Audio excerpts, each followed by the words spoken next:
사무엘상 29장의 말씀을 보니까 1절부터 5절까지는 블레셋 방백들이 다윗이 그 전쟁에 이스라엘의 전쟁과 함께하는 것을 보고 다윗을 돌려보내라 그런 내용이 나오고, 또 이제 그 뒤에 말씀은 아기스가 그 말을 듣고 다윗과 대화하면서 결국은 다윗이 돌아가는 그러한 이야기가 오늘 29장 말씀에 기록되어 있습니다.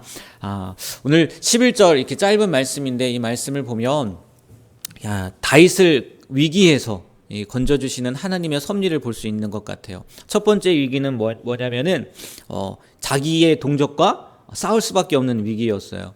물론 다윗이 나중에 말씀드리겠지만 다윗이 잘못 선택한 결과였죠. 이스라엘 땅에 남아있지 않고 블레셋 아기스에게 감으로 말미암아 이렇게 자기 동족과 싸울 수밖에 없는 그러한 일이 벌어졌는데, 블레셋 다른 방백들이 보내라 해서 다윗이 동족들과 싸우지 않을 수 있는 그런 하나님의 섭리가 있었고, 또 하나는 뭐냐면 다음 주에 말씀드리겠지만 다윗이 시글락으로 돌아간단 말이에요. 근데 그 시글락에 어떤 일이 일어납니까? 아말렉이 그 안에 있던 가족들을 다 데리고 간 거잖아요. 만약에 다윗이 전쟁에 참여했다고 생각을 해보세요. 그 가족들은 아마 찾아오지 못했을 거란 말이에요. 근데 바로 돌아감으로 말미암아 아말렉과 싸워서 다시 한번 가족들을 찾아올 수 있는 그런 은혜죠. 어떻게 보면 은혜를 받을 수 있게 되었단 말이에요. 이게 하나님의 섭리라는 거죠. 우리 인생을 보면요, 정말 그런 것 같아요. 저도 참 왜 그 말씀이 나의 평생의 말씀으로 정했는지 모르겠지만, 구약에서 이사야 55장 8, 9절의 말씀드리지 않았습니까? 하나님의 뜻과 나의 뜻은 정말 달라요. 근데 때로는 내가 하나님의 뜻과 유배되는 뜻을 선택했다 할지라도 하나님이 그것을 통해서도 좀 선하게 바꿔주시는 은혜, 그것도 내 뜻과 하나님의 뜻 다른 거 아니겠습니까? 여러분, 내가 하나님이라고 한번 생각을 해보세요. 이게 감히 내 말을 어겨? 너 좀 혼나봐. 그럴 텐데 그런 가운데에서도 또 하나님이 구원해 주시고 구원의 길을 열어주시고, 정말 하나님의 길과 사람의 길, 하나님의 뜻과 사람의 뜻은 너무나 다른 것 같아요. 바라기는 정말 바랍니다. 우리가 하나님의 뜻을 잘 선택할 수 있었으면 좋겠어요. 계속 이 말씀을 통해서 반복되는 것 같아요. 우리가 사람의 생각대로 하면 안 된단 말이에요. 하나님의 생각대로 우리가 살아야지, 하나님의 방법대로 살아야지. 사람의 생각, 사람의 방법 그때는 되게 잘 된 것 같아요. 내 생각대로 됐네. 내가 원하는 대로 됐네. 그렇지 않습니까? 다윗? 사울이 안 들어와요. 안 쳐들어와요. 왜? 적이니까. 근데 자기 생각대로 됩니까? 아니잖아요. 동족과 싸울 수밖에 없는 그 위기 가운데 닥치게 되잖아요. 너무 우리가요, 바로 이 눈앞에만 본단 말이에요. 눈앞에만.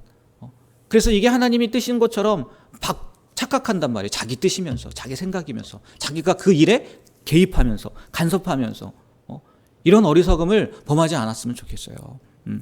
오늘 다시 말씀으로 돌아가서 진짜 나누고 싶은 이야기들이 한 두 가지 있는데, 첫 번째 3절 말씀을 보면 블레셋의 방백들이요, 다윗이 자기들의 뒤를 이제 전쟁에 같이 참여하겠습니다라고 따르는 것을 보고 이렇게 이야기하거든요. 이 히브리 사람들이 무엇을 하려느냐? 우리 편이 아니라는 거죠. 그런데 이 아기스가요, 그 다윗이 누구냐? 이 사람들이 누구냐? 그러니까 아기스가 이렇게 이야기합니다. 이는 이스라엘 왕 사울의 신하 다윗이 아니냐? 니들이 알다시피 사울의 신하야.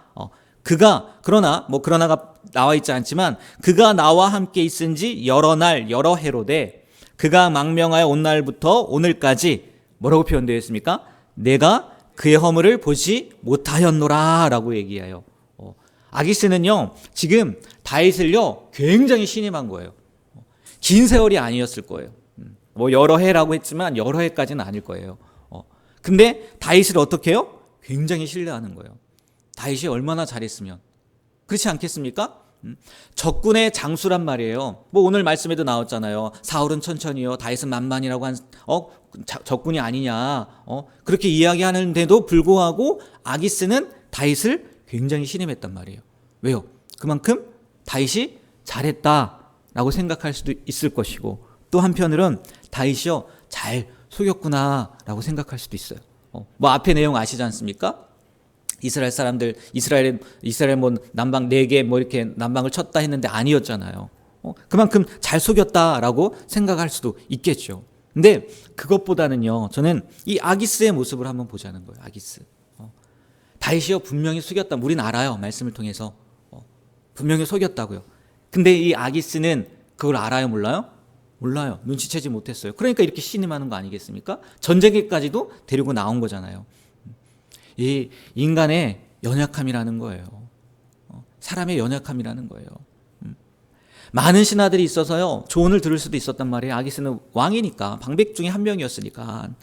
그럼에도 불구하고요, 다윗의 그 속마음은 이 아기스가 알아요, 몰라요? 몰라요. 다윗이 어떤 마음을 갖고 있는지 모른단 말이에요. 아무리 사람이 또 인간들이 능력이 무한하다 할지라도요, 또 위대한 일을 이룬다 할지라도요, 가장 간단하게요, 당장 우리 내일 일도 모르잖아요. 눈앞에 이루어질 일도 모르잖아요.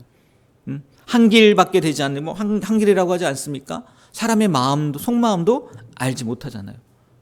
그래서 상대가 정색하고 거짓말을 하면요, 아기스처럼 속을 수밖에 없는 존재가 우리란 말이에요. 때문에요, 내가 무엇이든지 다 아는 것 마냥 나는 다 알아, 이런 교만한 태도가 아니라 우리의 한계를 알고요, 하나님과 사람 앞에서 늘 우리는 어떻게 해야 돼요? 겸손해야 돼요. 겸손.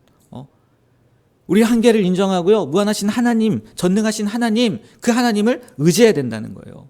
그렇지 않으면요, 그렇지 않고 우리가 교만히 행하면요, 하나님이요, 그 교만을 무너뜨리시는 거예요. 하나님이 무너뜨리시면요, 세울 사람이 없어요. 그렇지 않습니까? 하나님이 너 안 되겠다, 너 정말 교만하네 하고 무너뜨리면요, 세울 방법이 없단 말이에요. 아무리 똑똑한 것 같고 아무리 잘난 것 같아 보인다 할지라도요, 우리는 유한한 존재예요. 연약한 존재예요. 늘 하나님 앞에 겸손함으로 살아갈 수 있는 귀한 삶이 되길 주님의 이름으로 축복합니다. 그리고 또 하나, 정말 오늘 말씀 가운데 너무나 아이러니하다고 해야 되나요? 웃기다고 해야 되나요? 실수가 나온다고 해야 되나요? 11절 마지막 말씀 한번 보세요. 마지막. 다 같이 한번 11절 말씀 한번 읽어볼까요? 이에 다윗이 자기 사람들과 더불어 아침에 일찍이 일어나서 떠나 블레셋 사람들의 땅으로 돌아가고 블레셋 사람들은 이스라엘로 올라가니라. 아멘.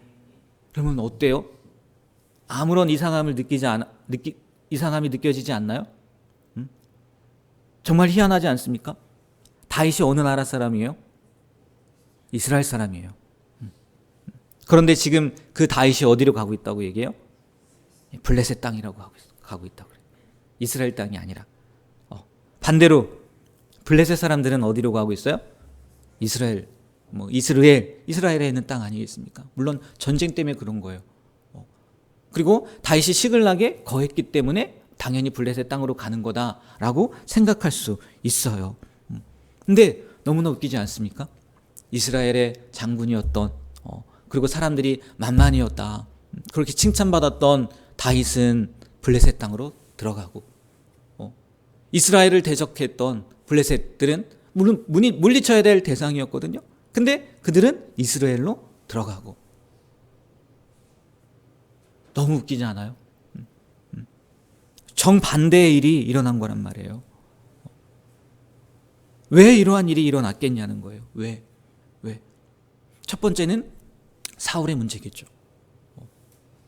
그렇지 않습니까? 대적들은 블레셋이었는데 그 대적을 바라보기보다 누굴 바라봐요? 자기의 편인 다윗이 왕이 될까 전전긍긍하면서 잘못된 길을 행했기 때문에 블레셋이 당연히 쳐들어오게 된 거고, 다윗도 마찬가지잖아요. 다윗은 왜 블레셋 땅으로 돌아갑니까? 근데 자기의 생각에 시글락은 받지 않았지만, 그 전에 받지 않았지만 아기스에 가 있으면 편할 것 같다는 그 생각 때문에, 그 결정 때문에 지금 결국 어떻게 되는 거예요? 블레셋 땅으로 들어가고 있다는 거예요. 왜 이런 거꾸로 된 일이 일어났겠냐는 거예요. 지금 다 이야기하지 않았습니까? 결론은 그거 하나예요. 하나님 뜻대로 살지 않았기 때문이라는 거예요. 하나님 말씀대로 살지 않았기 때문이라는 거예요. 우리도 마찬가지예요. 우리도 그리스도인이란 말이에요. 하나님의 자녀라고, 하나님의 백성이라고 하는 사람들이라고요. 그런데 우리가 하나님의 뜻대로 살지 못하면요, 이런 거꾸로 된 인생을 살게 된단 말이에요. 지금 세상을 보십시오. 우리가 하나님 뜻대로, 하나님의 말씀대로, 기독교인들이라는 사람들이, 그리스도인이라는 사람들이 그 말씀대로 살지 않으니까 우리가 세상을 판단해야 되는데, 우리가 세상 보고 너희는 이렇게 살면 안 된다라고 이야기를 하는데, 반대로 지금 세상이 기독교를 보고 그리스도인들을 보고 너희들은 안 된다, 너 왜 그렇게 사느냐, 오히려 우리를 판단해요. 우리를 정죄해요. 그 이유는요, 다른 게 아니라는 거예요. 우리가 삶의 기준, 삶의 방법이 하나님의 기준이 아니고 하나님의 방법이 아니고 내 기준, 내 방법대로 사니까요, 이런 거꾸로 된 인생이, 거꾸로 된 현상이 벌어지게 되었다는 거죠. 이 말씀을 통해서요, 저는 사무엘상 이 기자가요, 일부러 이렇게 써놓은 것 같아요. 일부러. 봐라. 봐라. 지금 이게 맞는 내용이냐? 지금 이게 맞는 모습이냐? 우리에게 보여주시고자 일부러 기록해 놓은 것 같아요. 늘 하나님의 뜻대로 살아가시게 되길 축복합니다. 하나님의 방법대로 살아가시게 되길 축복합니다. 그러면요, 거꾸로 돼요. 거꾸로. 우리 교회 안에서도 마찬가지일 거란 말이에요. 지도자들이요, 똑바로 서지 못하면요, 어떻게 해요? 거꾸로 되는 거예요. 지도자들이 질타를 받는 거예요. 그렇지 않겠습니까?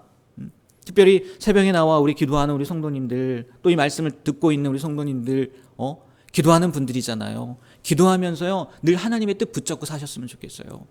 사단이 아무리 우리를 속이려고 하고 우리를 유혹한다 할지라도요, 예수의 이름으로 물리치고요, 하나님의 방법대로 살아가게 되길 주님의 이름으로 축복합니다. 안 그러면요, 거꾸로 돼요. 거꾸로 돼요. 얼마나 창피해요. 얼마나 창피해요. 얼마나. 이러한 일이 우리의 삶 가운데 일어나지 않았으면 좋겠어요. 하나님만 붙잡고 사시는 우리 모두가 되길 주님의 이름으로 축복합니다. 네, 기도하겠습니다. 하나님, 오늘도 말씀을 통해서 우리의 모습을 보게 하시고 또 어떠한 모습으로 살아야 하는지 알게 하심에 감사드립니다.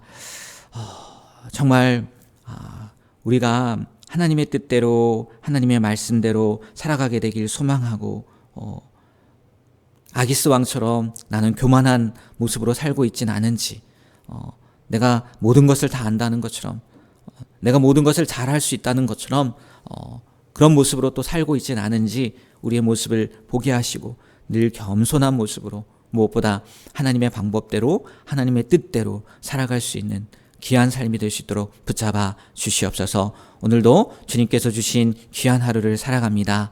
오늘 하루를 마무리할 때, 하나님, 내가 이렇게 살았습니다, 하나님 말씀대로 순종하며 살았습니다 라고 고백하며 또 하나님의 인정을 받게 되는 귀한 하루가 되게 하여 주시옵소서.